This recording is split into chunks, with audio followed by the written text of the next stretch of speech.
Love it or hate it, TikTok is an absolutely massive platform. And any massive platform, whether that's Facebook, YouTube, Twitter, Instagram, or anything else out there, is constantly going to have people attacking the platform and looking for the next big vulnerability. And from the company's perspective, they hope this doesn't happen, but sometimes things are going to slip through. And yesterday, TikTok allegedly had an absolutely massive data breach. So the attacker in question is someone known as Blue Hornet, otherwise known as Against the West. They initially posted the attack over on the breached forums, which is basically like it's a hacking forum. It's for data leaks, hacking, data breaches, all of that fun stuff. Now, you may be wondering how much data they claim to have. So just in user records, they claim to have 2.05 billion user records. As for how much data this could possibly be, according to them, my 3 terabyte hard drive has run out of room because of the TikTok export. This includes data on both global TikTok and Chinese Douyin. They also claim to have access to TikTok's internal source code, saying, who would have thought that TikTok would decide to store all their internal backend source code on one Alibaba Cloud instance using a trashy password? And for those wondering if it's authentic, they posted this screenshot. Now, they haven't actually posted the source code itself, so it's very easy to fake a screenshot like this. This doesn't actually prove anything. Now, as you probably would expect, TikTok has claimed they have not been breached, saying our security team investigated this statement and determined the code in question is completely unrelated to TikTok's backend source code. But you can never take a statement like this completely at face value. There have been a bunch of cases in the past where companies have straight up lied, pretty much just make the story go away and make people forget about there being a problem. For example, Epic web hosting.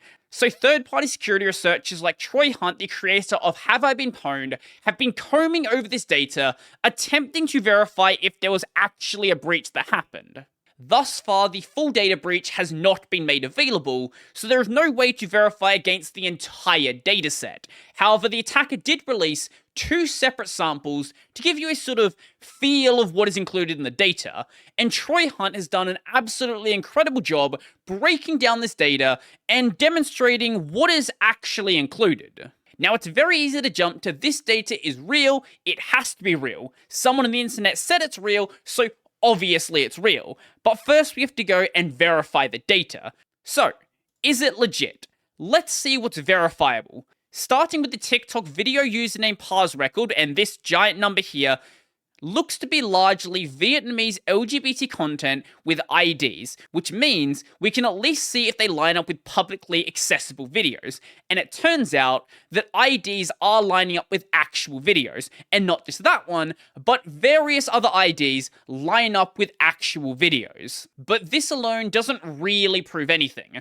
All of this data is publicly accessible, and you can very easily go and scrape it and then just dump it into a CSV file. And for the TikTok video file, it's a little bit different, but just as scrapable. Checking out TikTok video, the first 2 IDs lead to videos that are no longer available, but the third one returns a hit for an active vid with a matching description, again, scrapable data. All you would need to do here is just enumerate through the IDs until you actually hit videos. To verify any sort of data breach, you need some sort of non-public data.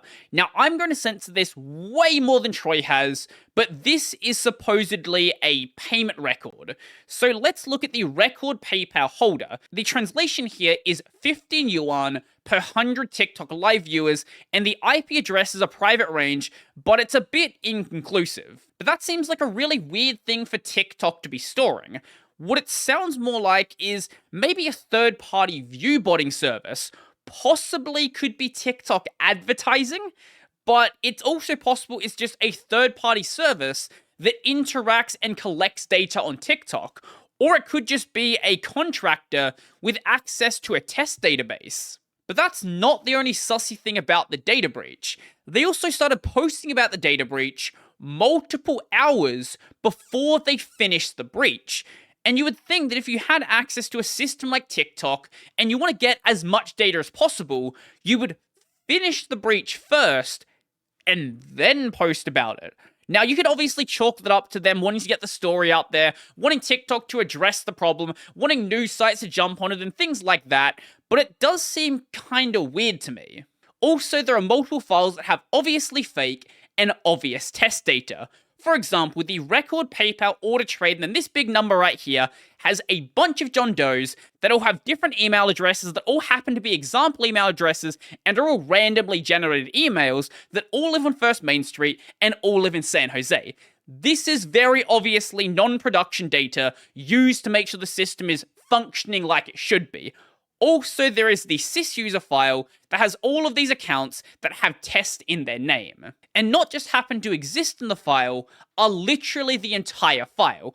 Now, none of this proves that the data in its entirety isn't real, because there are plenty of cases where you'll have this non-production testing code that makes its way into the production system. You want to make sure the production system is actually working, and usually you'd clear that stuff out. Sometimes, though, that doesn't get done. Now, there are some outlets claiming the data breach is confirmed, but Troy has a different opinion. This is so far pretty inconclusive. Some data matches production info, albeit publicly accessible info. Some data is junk, but it could be non-production or test data. It's a bit of a mixed bag so far. Then after going to sleep, his opinion hadn't really changed. Waking up to more discussion on this, but I'm yet to see anything verifying a TikTok breach. What would that actually look like though? Email addresses we can confirm the existence of via an enumeration vector like password resetting, so what you would need is password hashes that match accounts or acknowledgement by TikTok. File names alleging a source, data that could have been scraped from intentionally public resources, and other correlating patterns aren't sufficient to have any reasonable confidence in the source. Let's see things that can't be fabricated. But Troy is not the only person who thinks the data is a little bit sus. So earlier today, Against the West got suspended from the breached forums for lying about data breaches, and then following this, got suspended from Twitter as well. Now, neither of these things prove the data breach isn't real, but so far we haven't seen anything that does prove it's real. You have this massive pile of things saying, hey, this might just be public data, and then the word of some random person on the internet. Which one seems more likely? Which makes the other claim by Against the West even more interesting. So far, I've just been talking about TikTok and Douyin data. So he also claimed that WeChat data was stored in the exact same database, and also included this in one of the samples. Along with this, there was another database called Cabinet Cloud. This was 34 gigabytes in size, and supposedly he didn't actually know what it was for. And Troy doesn't know what it's for either. Nobody really knows what this is. The reason this is interesting is because while both WeChat and TikTok, owned by ByteDance, are both Chinese companies, it is well established that WeChat shares data with the Chinese government. But ByteDance is adamant that they don't do that and you can trust TikTok. But if they were stored on the same database, it would be pretty hard to make that claim.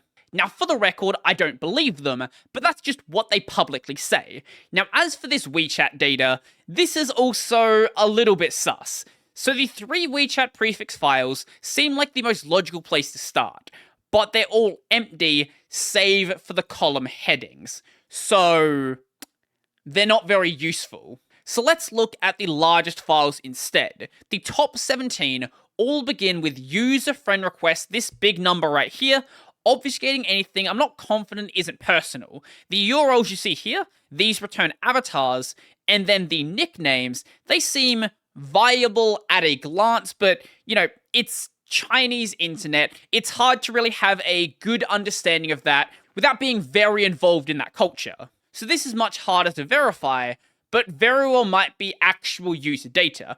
And he tried to go and verify it. The problem is that WeChat is absolutely terrible. So I've got a WeChat account from previous times spent in China, but I used to just log in with my mobile number, and now it wants a password. Okay, I'll just recover the account. And it just stops working. He tries to go on further, and now the account is like a protected status, and then he can't do anything with it. He tries to log in again, and it's just like, Where are you? Try to unblock the account and it doesn't work. Nothing's working because WeChat seems to just be terrible. So not going to be able to go much further with WeChat without access to the service. It's not clear why this is bundled with TikTok. As far as I know, they're both independently operated entities, government control aside, and I find it odd they're presented together, and it's not clear why. Now, knowing that the data leak might actually be fake, I do have a bit of a guess. My guess is Against the West is trying to link these platforms together to get the US government and other governments to do something against them, like was done with, say, Huawei, for example. And while that's just a guess, it's not entirely impossible. So I thought the thread on Breach got deleted because Against the West got banned from the forum. Turns out, he actually deleted it himself, and after he got banned, one of the mods brought it back, but with a modified post. Please note that the breach is not from TikTok, and that he most likely was lying or didn't even investigate it before making such outrageous claims. Against the West has had a long history of lying about breaches or other things, saying he's a state-sponsored hacking group, and this was just the tipping point, with others like Bob Diachenko doing his own research and saying that a breach probably did happen, but it probably wasn't of TikTok. Instead, it was likely from another company called Hangzhou Jeweler Network Technology Co. Right now, that's still entirely alleged, but a lot of the metadata in the files lines up with things you'd expect from their company. Now, I had planned to record this whole video yesterday, and I'm really glad I waited. And this is basically a great example of why you should wait on a story sometimes and make sure all the dust has actually settled rather than going and reporting something that is completely inaccurate. I had to go and rewrite half this video because half the story had changed. Anyway, let me know your thoughts on the supposed breach in the comment section down below. Did you hear about this when this first happened? Did you hear about any of the follow-up? Did you think that TikTok had still been breached? Is it possible TikTok still actually has been breached and all of this is just like cover for that actually happening?